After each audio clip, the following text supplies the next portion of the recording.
नमस्कार सबको। चारों तरफ कोरोना की वजह से सब लोग बड़े निराश हैं और इस माहौल में एक छोटी सी आशा की किरण दिखाई दे रही है। कुछ देशों में प्लाज्मा टेक्नोलॉजी का इस्तेमाल किया गया विदेशों में और उसके नतीजे अच्छे आए। आपकी जानकारी के लिए बता दूं कि कोरोना से मुक्ति तो तभी मिलेगी जब इसका कोई वैक्सीन बन जाएगा। वैक्सीन लगाने से जैसे दूसरे कई सारे वायरस की जो बीमारियां होती हैं, अगर उसका वैक्सीन आप लगा लें तो वैक्सीन लगाने से वो बीमारी होती नहीं है। तो इससे मुक्ति तो तभी मिलेगी जब वैक्सीन मिल जाएगा। लेकिन इस वक्त हमारे सामने दो चैलेंज हैं। एक चैलेंज तो ये कि किस तरह से हम कोरोना को फैलने से रोकें। उसके लिए हम ये सब कर रहे हैं, लॉकडाउन कर रहे हैं, सोशल डिस्टेंसिंग कर रहे हैं, क्योंकि ये एक दूसरे से फैलता है, ताकि इसको फैलने से रोका जाए।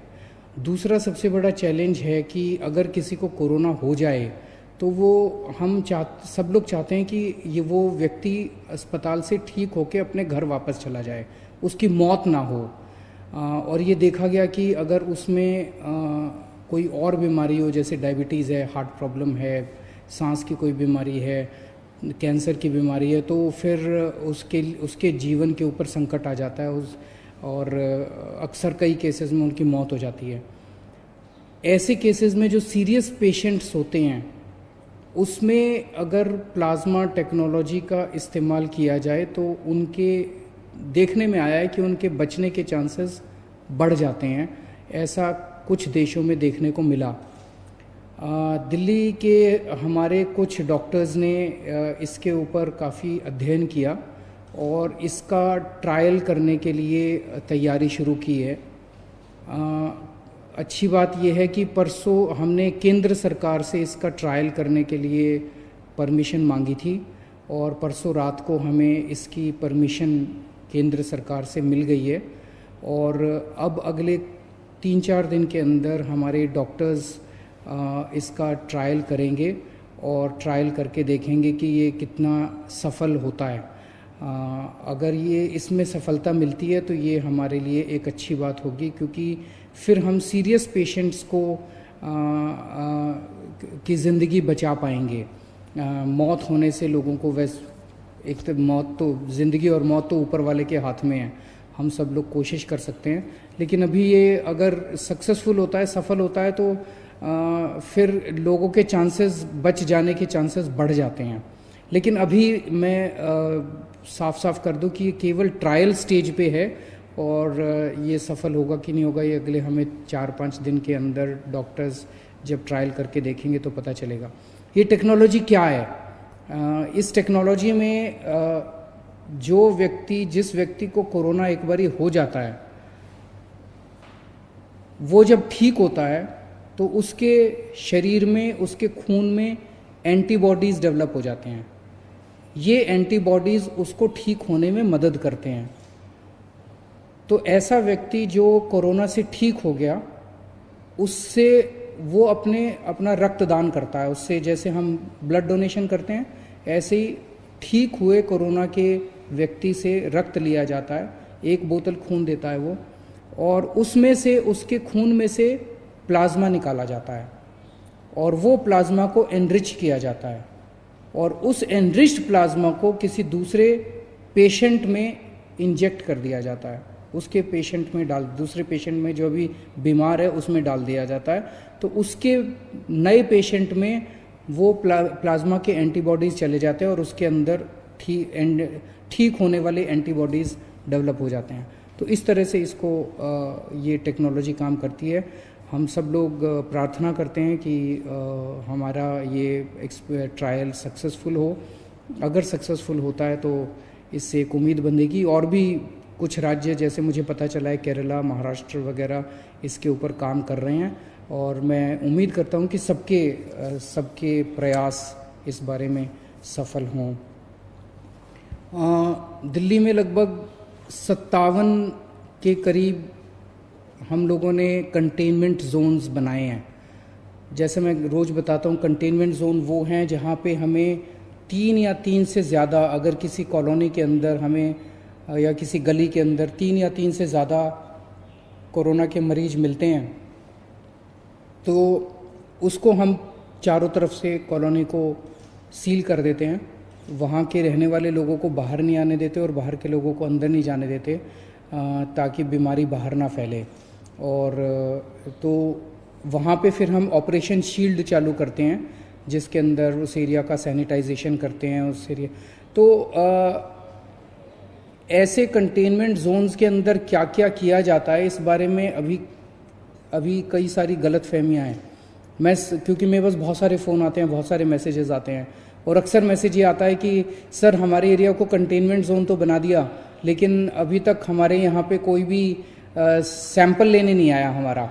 तो मैं आपकी जानकारी के लिए बता दूं, कंटेनमेंट जोन में जैसे कंटेनमेंट जोन लागू किया जाता है, वहाँ पे सबसे पहला काम किया जाता है, आपके लिए एसेंशियल सर्विसेज की इंतज़ाम किया जाता है।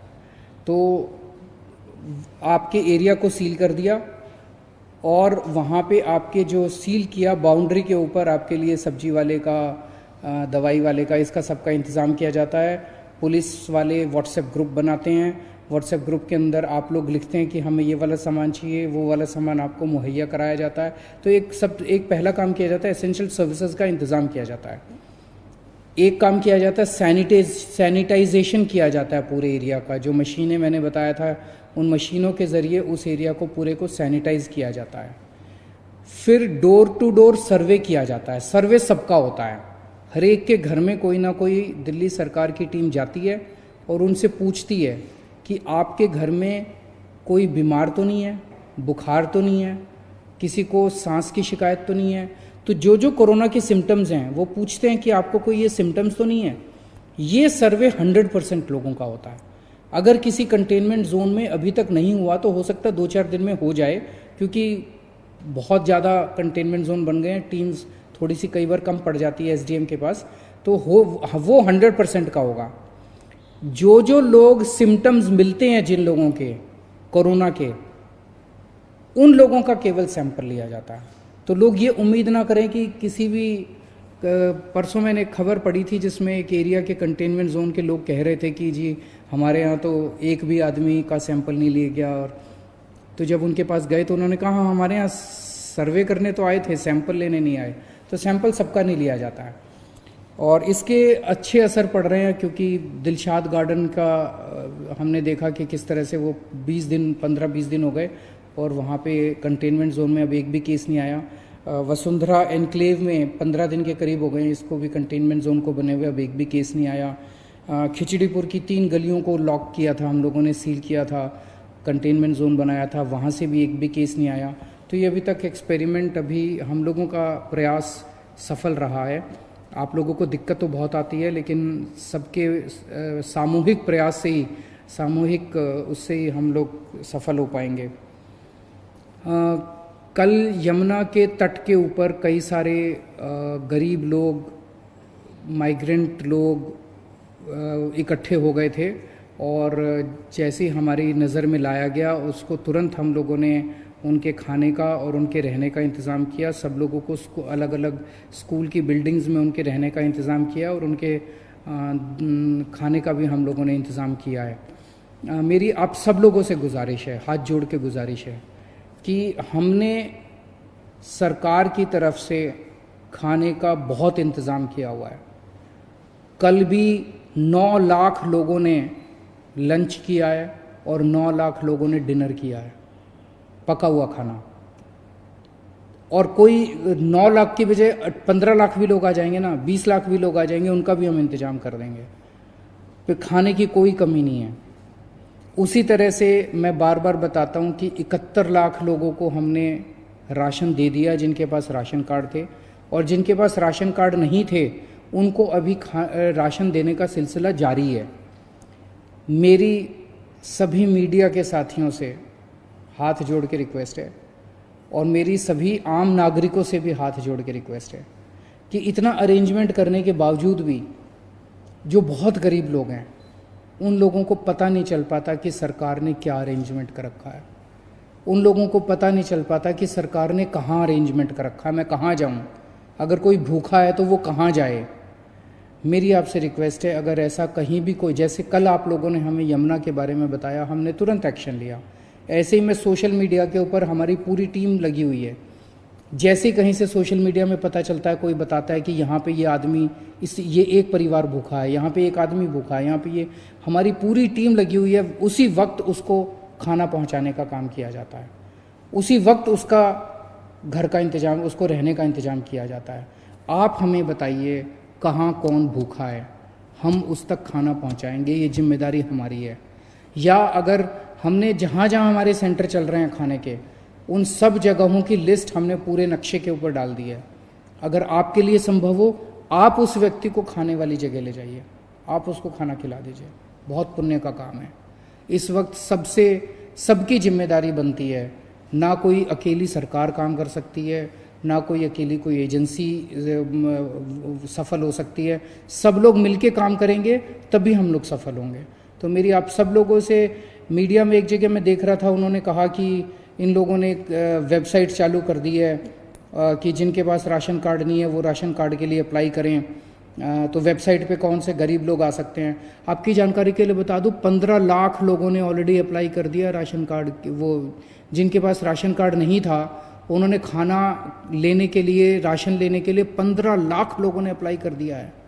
मैं समझता हूं कि सब गरीब लोगों को इसके बारे में नहीं पता चलेगा, लेकिन हमारी जिम्मेदारी, हम सबको बताएं ना। सब एक दूसरे की मदद कर रहे हैं। जिन लोगों को वेबसाइट आती है वो उनकी मदद कर रहे हैं जिनको वेबसाइट नहीं आती है। लेकिन एक सिस्टम तो बनाना था ना। अगर जिन लोगों के पास कुछ भी नहीं है, उनके लिए ना कोई आधार कार्ड है, ना कोई किसी तरह का कार्ड नहीं, उनके लिए खाने का भी इंतजाम किया हुआ है। 9 लाख लोगों ने कल खाना खाया है। रोज़ हम 10 लाख लोगों को खाना खिला रहे हैं। तो सबको मिलजुल के प्रयास करना पड़ेगा। आप ऐसे लोगों को ढूंढिए जिन तक खाना नहीं पहुंच रहा, हम उन तक खाना पहुंचाएंगे। और एक कई सारे लास्ट वीक ऑफ मार्च और फर्स्ट वीक ऑफ अप्रैल में कई सारे कोरोना के मरीज दिल्ली में आए थे। अब वो ठीक होने लगे हैं। आज मुझे पता चला, आज भी कई मरीजों को छुट्टी मिलेगी अस्पताल से, और आने वाले 3-4 दिन के अंदर कई सारे मरीजों को छुट्टी मिलेगी। उम्मीद करता हूँ सब लोग अपने अपने घर में खुशी खुशी जाएं और अपने दिल्ली के लोग कोरोना से बचे रहें जितना हो सकता है। बहुत बहुत शुक्रिया। सियासी तकदीर यूट्यूब चैनल को सब्सक्राइब करें और बेल आइकन पर क्लिक करें ताकि आपको सबसे पहले खबरें मिलती रहें।